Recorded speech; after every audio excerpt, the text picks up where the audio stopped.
Okay, September 5th. Crazy how early this happened. But last night, I don't know, 4 o'clock in the afternoon, 5 o'clock, the weather went from 90 to about 65 and it just poured rain for maybe an hour. Anyway, I was telling Val, well, maybe this will trigger a hatching event. And anyway, sure enough, this morning I come out and right here where it's kind of just been re-smoothed out, a raccoon had dug up Daisy's nest and there was a bunch of eggshells. And so then I walked over toward the pond here, and right in this area, right here by these pots, I found two dead baby hatchlings. And looked like maybe a bird pecked at them, but maybe they saw a person in the house or something and took off. Anyway, looking in the pond though, where is this guy? Shoot, just a minute ago before I went and got the camera, by the river cooters here in this little dip in the log, there was a baby snapper and he was submerged and now he's gone, which is a good sign, which means he's submerged himself to the point where I can't see him. So maybe he's got a chance. Anyway, my rule with hatchlings is if you make it to the pond, you get to stay in the pond. And so that's how that goes. But then, over here, this guy made it to the pond and he's basking today. Little man-eating snap, and now he's got some duckweed for camouflage. Hopefully some of his other nest mates have made it. This guy, same thing, made it to the pond and is basking on top of these grasses. So that's a good sign. I haven't seen anybody else in the pond, but that's 3 that made it to the pond. Whereas last year, I think, what did I find? 5 hatchlings before the raccoons chewed up the nest. So anyway, that's a pretty good turnout. And then I did some more walking around the yard and on the patio back here on the back side of the smokehouse and on the side of it, found 3 more little guys. Kablow. And these guys clearly are good to go.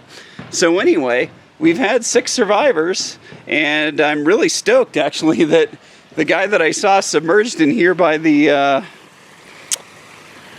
on this log is gone. So again, I like his chances. If he's able to submerge himself that well right out of the box, I think he's really got a chance to survive. So anyway, I'm assuming they typically make it through the winter. Oh my gosh, holy cow, here's another little guy. Look at that, right there in that bark. There you go. So there's 4 I found in the pond. Oh, I see a 5th right here. I don't know what that guy's doing. I hope he's alive. He looks kind of funny, so I'm gonna try and pick him out of there. I gotta get my snake stick because I can't reach and I'm not getting in the water. Okay, so there's 5. Jeez. Oh wait, 6. Holy shit. Well, no way, dude. Okay, there's 6. That's a 6th little hatchling, and here's number 7. Holy cow. Okay, so a lot of these guys escaped the raccoon last night. Awesome. 7, do I see anybody else? Anybody else? Anybody else? Absolutely sweet. Okay. Well, that's pretty rad. Okay, if I see more, I will let you know. I gotta go get something so I can check on this guy that looks kind of inverted trying to dig into that crack in the log. Okay. Awesome.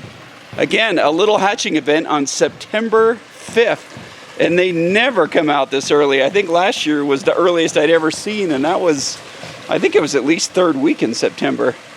So now I'm super stoked. Man, I gotta look at the level of the pond here, or the surface of the pond, see if I see any more up there. Oh, how awesome is that? Holy cow. We got babies again. Awesome. Okay.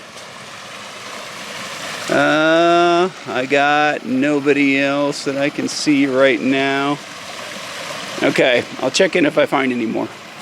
Okay, September, what is today, the 15th, 16th? See all the snails on top of the duckweed? That seems like good grazing fodder for these little tykes. It's my annual rewilding. of baby snappers. This is the ditch where their mother is from.